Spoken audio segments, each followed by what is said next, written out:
हमारे साथ है, नवाज शरीफ के साथ है। जाओ जाके देखो, खैबर पख्तूनख्वा को नया पाकिस्तान बनाएंगे, वो नया पाकिस्तान हम बना रहे हैं, हम।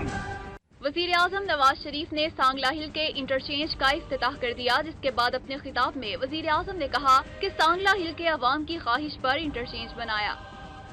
हमने जब भी कोई वादा किया उससे पूरा किया। वज़ीर आज़म ने सांगला हिल में सुई गैस देने का ऐलान करते हुए कहा कि इलाके के अवाम अगर कुछ और भी मांगते हो तो वो भी मौजूद होता। इस दौरान नवाज शरीफ ने मुखालफिन को कड़ी तनकीद का निशाना बनाते हुए कहा कि पाकिस्तान के अवाम हमारे साथ हैं। अवामी तरक्की रोकने वालों को कभी हिमायत नहीं करेंगे और उनका रास्ता रोकेंगे।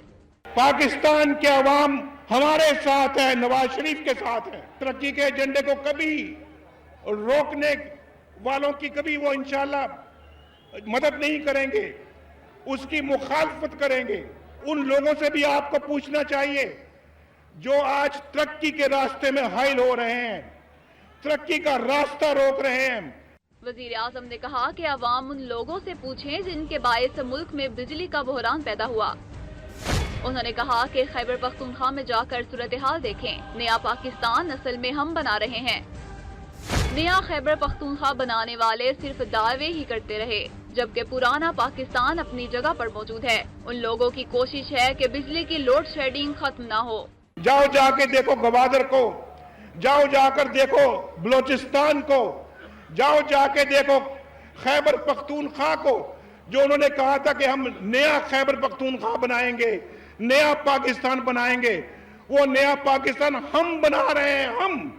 वज़ीर आज़म ने कहा कि हमने मुल्क से दहशतगर्दी को भी खत्म कर दिया, जबकि 2018 में बिजली की लोड शेडिंग भी खत्म हो जाएगी और सी पैक के जरिए पाकिस्तान का नक्शा बदल रहा है। उन्होंने कहा कि ये है असल तरक्की जो खुशहाली का बायस है। आज दुनिया पाकिस्तान की तरक्की की मोतरिफ है। तरक्की के सफर को जारी